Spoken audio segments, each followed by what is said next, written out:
सिगांग्रो साफ्रोमबो बर' रायजो राजा आरो दुलाराय बर' फरायसा आफादनि साफ्रोमबो बिबानगिरि मिरु जिल्ला दखरा आरो इउनिट आरो स्टेट कमिटि साफ्रोमनिसिमबो उदालगुरि जिल्ला दुलाराय बर' फरायसा आफादनिफ्राय दुलाराय बर' फरायसा आफादनि 57थि जि गायसननाय सान बे गायसननाय साननि गाहाम हामग्लायनाय बा ग्रिटिंस आं बावहरदों।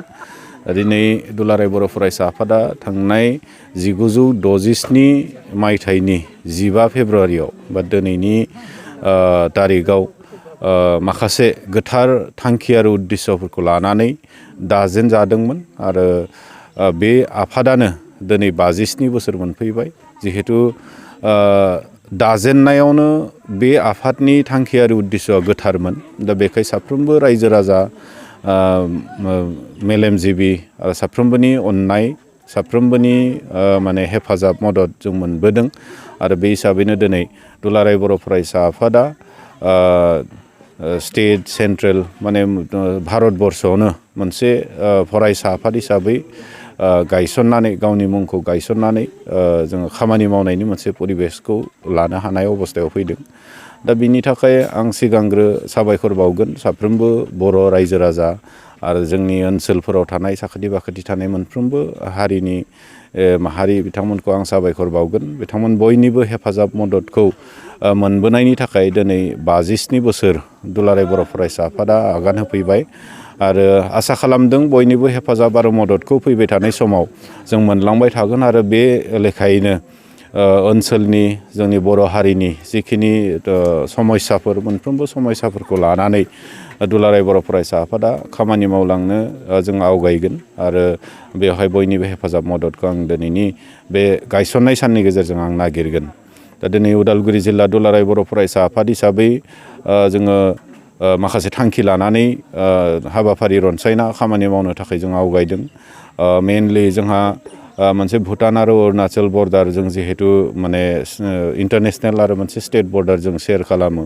दा बे हिसाबै जोंनि ओनसोलफोराव गान्जा ड्राग्स बिनि इनफ्लुयेन्सा खोब माने मेसिभ भाबै गोग्लैयो आरो बेनिनो दिनै जोङो बे मासबाद दखरानि हेफाजाबाव जिल्ला आफादनि जिथु 57थि दुलाराय बर' फरायसा आफादनि गायसननाय सान बेखौ जोङो गाजा गोमजायै फालिनो थाखाय जों फालिदों आरो बिनिनो बे मासबाद दखरायाव जों लानायनि उद्देश्यआबो जाहैबाय मासबाद दखराया दिनै भुटानजोंबो बर्डार एसे शेयार खालामो प्लास लोगोसे माने बिथिं अरुणाचल बर्डार शेयार खालामो। दा बै ओनसोलफोरनिफ्राय जों नुदों जे गान्जा होन ड्राग्स होन फ्राय बैफोर ओनसोलफोरनिफ्राय जोंनि हायेनाव मोनफैयो।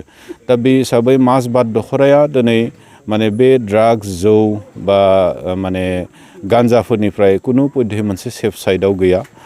माने जोंनि लाइमोनफ्रा खोब थोंजोङै मासबादावनो जिहेतु गासै बेफोरो माने मासबादखौ जानानैनो ओंखारख्लायलांनांगौ जायो। दा बे हिसाबै थोंजोङै मासबादा बिनि मोनसे भिक्टिम माइ जानानै दङ मासबाद ओनसोलनि जोंनि लाइमोनफ्रा। दा बेखाय बे ओनसोलाव माने नैबे दिनैनि बे हाबाफारिनि गेजेरजों जों मोनसे मेसेज होलांगोन जे जोंनि लाइमोनफ्रा जोंनि गामि आफादफ्रा बे ड्राग्सनिफ्राय जोंनि लाइमोनफोरखौ गोजानाव दोननो थाखाय हाबाफारि लानांगौ प्रग्राम लानांगौ। दुलाराय बर' फरायसा आफाद हिसाबै बे मोनफ्रोमबो हाबाफारियाव जों थागोन आरो जों जिल्ला आफाद हिसाबैबो जिहेतु माने मोनफ्रोमबो फेग्रा मुवा ड्राग्स बेफोरनि बेरेखायै खामानि मावनो थाखाय जों थांनाय डेलिगेट सिटिंआवबो सावरायखादों। बे हिसाबै जों बे थांखिखौ मावफुंगोन आरो बेफोर गासै थांखिफोरखौ जाफुंसार होनायाव रायजो राजाफोरनि हेफाजाब आरो मददखौ जों नागिरगोन आरो बे हिसाबैनो दिनै सेथि हिसाबै जोङो बे गायसननाय सानखौ मासबादाव फालिनानै मासबाद ओनसोलनि साफ्रोमबो रायजो राजाफोरखौ खावलायगोन जाहाथे बे गासै गाज्रि मुवा फेग्रा मुवाफोरनिफ्राय गोजानाव थानो थाखाय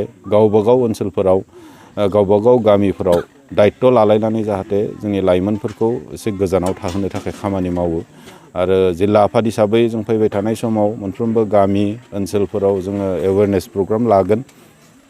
बे गासै प्रग्रामाव बयनिबो हेफाजाब मददखौ नागिरबाय आरो जोंनि खावलायनायखौ जाहाथे जोंनि लाइमोनफ्राबो लाखिनानै बेफोर गासै गाज्रि मुवानिफ्राय गोजानाव थानानै जि मोनसे दुलाराय बर' फरायसा आफादा थांनाय गलाघाट माने डेलिगेट कनभेनसननि गेजेरजों मोनसे क्वालिटि इडुकेसन मुभमेन्ट होननानै मोनसे माने जांख्रिथाय लाबोनो नागिरदों। दा बे मुभमेन्टआव साफ्रोमबो बाहागो लागोन आरो क्वालिटि इडुकेसनखौ हासिल खालामनो थाखाय बयबो लाइमोनफ्रा आवगायबोयो आं बेखौनो खावलायगोन। हाबाफारिजों नोंथांमोना जे 200 जे साइकेल लानानै जे हान्जा सुनायनि खौ नुनो मोनदों मा बुङो जे मा स्ल'गान लानानै नोंथांमोना साइकेल हान्जा सुरदों?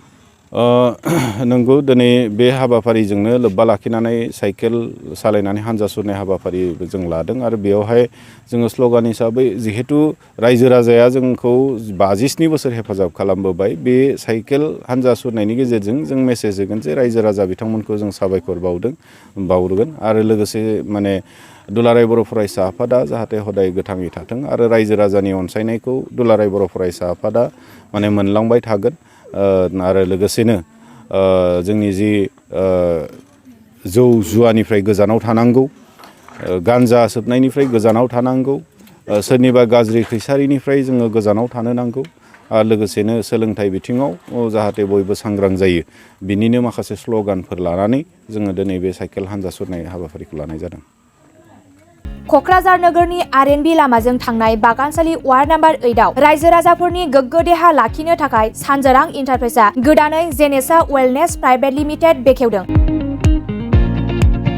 बे सानजोरां इन्टारप्राइज आयुर्वेदिक गलायाव मानसिनाव जानाय गेदेर बेरामनि मुलिफोरखौ मोननो हागोन। किडनिकआव अन्थाइ जानाय, आथिं आखाइ जरा जरा सानाय, लिभार गाज्रि जालांनाय, मोदोमनि माननाय आरो बेनि अनगायैबो बायदि गेदेर बेरामफोरनि मुलिफोरखौ बे सानजोरां इन्टारप्राइजआव लांफैनो हागोन।